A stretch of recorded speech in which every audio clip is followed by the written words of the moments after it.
Time हो चुका था ऐश वर्सेस क्विंटन बैटल का। दोनों ही पोकेमॉन ट्रेनर्स खड़े हो जाते हैं और अब क्विंटन ऐश की तरफ बढ़ रहा था। वो ऐश के पास आ जाता है और अपना हाथ बढ़ाकर कहता है कि हाय, मेरा नाम क्विंटन है। ओपनिंग सेरेमनी में तुम मेरे से नहीं मिल पाओगे, इसलिए मैंने सोचा क्यों ना हम ट्रेनर रूम में ही मिल जाएं। ऐश भी क्विंटन से हाथ मिलाता है और कहता है कि तुमसे मिलकर काफी अच्छा लगा और तुमसे फाइट करके और भी ज्यादा मजा आने वाला है। क्विंटन काफी ज्यादा काइंड पोकेमॉन ट्रेनर लग रहा था, पर देखना होगा कि उसकी बैटलिंग स्किल्स कैसी होती हैं। दोनों ही पोकेमॉन ट्रेनर्स अलग अलग गेट से बैटलफील्ड में पहुंच जाते हैं। अनाउंसर कहता है कि फाइनली एक ऐसी बैटल जिसके लिए काफी सारे पोकेमॉन ट्रेनर्स वेट कर रहे थे। एक तरफ है ऐश केचम, जो कि इस टूर्नामेंट के कुछ टॉप पोकेमॉन ट्रेनर्स में से एक है। इसने सारे के सारे टास्क भी काफी जल्दी कंप्लीट कर लिए थे एंड वो यहाँ पर पहुंचने वाले टॉप 4 पोकेमॉन ट्रेनर्स में से एक था। इसके पास काफी सॉलिड पोकेमॉन टीम है, जिसमें ऐसे रेयर पोकेमॉन्स भी एग्जिस्ट करते हैं जो कि हमारे पोकेमॉन वर्ल्ड में नहीं पाए जाते। दूसरी तरफ है क्विंटन। इस पोकेमॉन ट्रेनर के बारे में हमें ज्यादा कुछ नहीं पता है, पर हाँ, ये कुछ टाइम के लिए पोकेमॉन मास्टर था, पर ये ज्यादा टाइम तक अपना टाइटल नहीं संभाल पाया था। कुछ ही टाइम बाद इसको किसी पोकेमॉन ट्रेनर ने हराकर पोकेमॉन मास्टर का टाइटल ले लिया था। अब इन दोनों पोकेमॉन ट्रेनर्स के बीच में फाइट शुरू होने जा रही है। रेफरी कहता है ऑलराइट, अगर दोनों पोकेमॉन ट्रेनर्स रेडी है तो अपने पोकेबॉल को एक साथ टॉस करो। दोनों पोकेमॉन ट्रेनर्स अपने अपने पोकेबॉल की तरफ देखते हैं। ऐश कहता है कि मुझे तुम पर पूरा भरोसा है। वहीं पर क्विंटन कहता है कि अब तक तुम्हारा रिकॉर्ड काफी अच्छा रहा है और मैं होप करता हूं कि इस बैटल को भी तुम जीत लो। दोनों ही पोकेमॉन ट्रेनर्स एक साथ अपने अपने पोकेबॉल को फेंक देते हैं। ऐश के पोकेबॉल से बाहर आता है ड्रैगन और फ्लाइंग टाइप का लेजेंडरी पोकेमॉन एरोड्रेक, जो कि बिलोंग करता था एट्रो रीजन से। वहीं पर क्विंटन के पोकेबॉल से बाहर आता है एक घोस्ट टाइप का नॉन लेजेंडरी पोकेमॉन गेंगार, पर ये कोई नॉर्मल गेंगार नहीं था। इसका कलर काफी ज्यादा अलग लग रहा था और इसके पास कुछ अमेजिंग फीचर्स भी थे। दोनों ही पोकेमॉन ट्रेनर्स एक दूसरे के पोकेमॉन को देखकर शॉक हो जाते हैं। सबसे पहले क्विंटन पूछता है कि क्या ये कैसा पोकेमॉन है, इसको तो मैंने कभी भी नहीं देखा। ऐश कहता है कि मैंने इसको एट्रो में कैच किया था, जो कि हमारे पोकेमॉन वर्ल्ड से काफी अलग है। अब तुम बताओ कि तुम्हारा गेंगार इतना अलग क्यों दिखता है, क्या ये कोई शाइनी या फिर रीजनल फॉर्म है? क्विंटन कहता है कि नहीं, ये इन दोनों में से कोई भी नहीं है। अभी तक गेंगार का कोई भी रीजनल फॉर्म एग्जिस्ट नहीं करता है, पर ये मुझे काफी ज्यादा हॉन्टेड होटल में मिला था और मुझे पता चला कि ये 200 से भी ज्यादा साल से जिंदा है और इसीलिए ये इस तरह का दिखने लगा है। ऐश कहता है वाव, अगर ये बेस फॉर्म में ही इतना अमेजिंग दिखता है तो मैं इसका मेगा एवोल्यूशन जरूर देखना चाहूंगा। वेल, अब दोनों पोकेमॉन ट्रेनर्स फाइट को शुरू कर देते हैं। गेंगार यूज करता है शैडो बॉल अटैक का।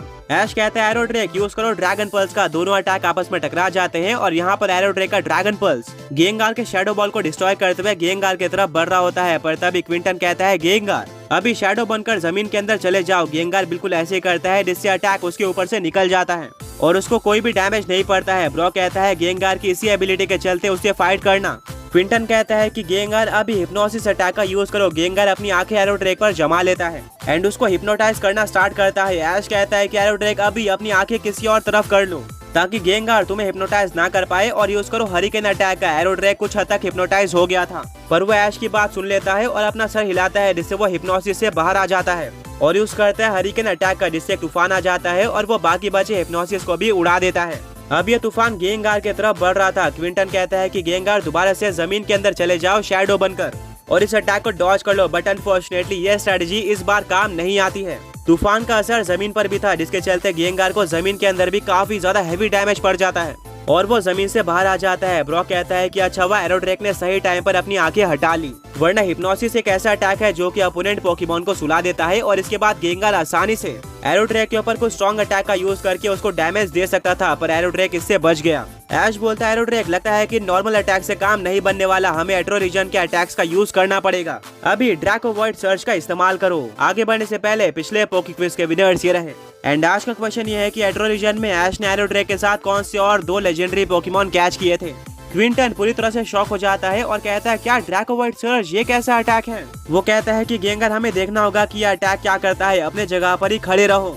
एरोड्रेक अपने चेस्ट से एक काफी स्ट्रॉन्ग पर्पल कलर की बीम फायर करता है, जो कि ड्रैको वॉइड सर्च था। यह अटैक गेंगार की तरफ बढ़ रहा होता है। बिल्कुल लास्ट मोमेंट पर क्विंटन कहता है गेंगार अभी टेलीपोर्ट करो और एरोड्रेक के पीछे पहुंच जाओ। यह अटैक ऑलमोस्ट गेंगार के ऊपर लग ही गया था कि तभी वो गायब हो जाता है एंड इस अटैक से बचकर एरोड्रेक के पीछे पहुंचने में सफल हो जाता है। वो बाल बच गया था और वो राहत की सांस भी लेता है, बट ऐश और एरोड्रेक दोनों रेडी थे। ऐश कहता है एरोड्रेक अभी अपने पीछे की तरफ स्काई रिपर का यूज करो। एरोड्रेक के विंग्स पूरी तरह से सिल्वर व्हाइट कलर में ग्लो करना स्टार्ट कर देते हैं। ये भी एक एट्रो रीजन का अटैक था, जिसके लिए गेंगार बिल्कुल भी रेडी नहीं होता है और फाइनली ये अटैक गेंगार के ऊपर लग जाता है, जिससे गेंगार काफी जोर से स्टेडियम के वॉल पर जाकर टकराता है एंड उसको डिवास्टेटिंग डैमेज पड़ता है। खड़े होने में भी उसके पैर पूरी तरह से शेक कर रहे थे।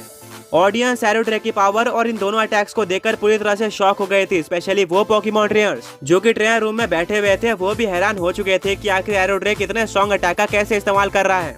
ऐश कहता है एरोड्रैक बहुत बढ़िया, चलो ड्रैगन पल्स का यूज करके इस फाइट को यहीं पर खत्म कर दो। एरोड्रैक बिल्कुल ऐसे ही करता है। क्विंटन कहता है गेंगार इस अटैक को डॉज करो, पर गेंगार इस हालत में नहीं था कि वो इस अटैक को डॉज कर पाए। अल्टीमेटली ड्रैगन पल्स उसके ऊपर लग जाता है, जिससे एक छोटा सा एक्सप्लोजन होता है और गेंगार हार जाता है। रेफरी डिक्लेयर कर देता है कि गेंगार आगे फाइट करने के काबिल नहीं है। एरोड्रैक ने क्विंटन के फर्स्ट पोकेमॉन को डिफीट कर दिया है, जिससे अब क्विंटन के पास 5 पोकेमॉन्स बचते हैं। क्विंटन ने एरोड्रैक की पावर तो देख ली थी, बट वो ज्यादा पैनिक नहीं होता है और अपने आप को शांत रखता है, जो कि एक स्ट्रॉन्ग पोकेमॉन ट्रेनर की निशानी है। वो अपने गेंगार को पोकेबॉल के अंदर वापस लेता है और कहता है तुमने कमाल का स्टार्ट दिया है और अब तुम्हारे दोस्त एरोड्रैक को देख लेंगे, तुम आराम करो। मिस्टी कहती है ब्रॉक तुमने ऐश को बिल्कुल सही सजेशन दिया था कि पहले पोकेमॉन की तरह एरोड्रैक को यूज करो। इसके पास काफी सारे यूनिक अटैक्स भी हैं और ये दूसरे वर्ल्ड से बिलोंग करता है, जिससे पोकेमॉन ट्रेनर्स डर जाते हैं। क्विंटन अपने सेकंड पोकेबॉल को बाहर निकालता है और कहता है स्नोरलैक्स अभी बाहर आ जाओ। स्नोरलैक्स बैटलफील्ड पर आ जाता है। बिल्कुल गेंगार की तरह ये स्नोरलैक्स भी काफी डिफरेंट लग रहा था एक नॉर्मल स्नोरलैक्स से। इसका साइज काफी ज्यादा बड़ा होता है और इसकी डिजाइन भी काफी अलग होती है। इसके पास कुछ एडिशनल फीचर्स भी थे। ऐश कहता है कि अब ये स्नोरलैक्स इस तरह का क्यों दिख रहा है। क्विंटन कहता है कि मैंने इसको एक यूनिक आइलैंड पर कैच किया था, जहाँ के सारे पोकेमॉन नॉर्मल पोकेमॉन से ज्यादा बड़े और स्ट्रॉन्ग होते हैं। इनके पास एडिशनल फीचर्स भी होते हैं और अब स्नोरलैक्स तुम्हें दिखाने वाला है कि असली पावर किसे कहते हैं। अभी हाइपर बीम अटैक का इस्तेमाल करो। स्नोरलैक्स हाइपर बीम का इस्तेमाल कर देता है, जो कि डायरेक्टली एरोड्रैक के ऊपर लगती है और इससे एरोड्रैक को कुछ डैमेज पड़ता है। ऐश कहता है एरोड्रैक अभी हरिकेन अटैक का यूज करो। एरोड्रैक एक तूफान बना देता है जो कि स्नोरलैक्स की तरफ बढ़ रहा होता है। स्नोरलैक्स एक बहुत ज्यादा स्लो पोकेमॉन है, जिसके चलते वो इस अटैक को डॉज नहीं कर पाता एंड ये टोर्नेडो उसके ऊपर टकरा जाता है। ऐश एक स्माइल देता है और कहता है इससे स्नोरलैक्स को अच्छा खासा डैमेज पड़ जाना चाहिए। स्नोरलैक्स तूफान में फंस चुका था और अब देखना था कि स्नोरलैक्स के साथ क्या होता है।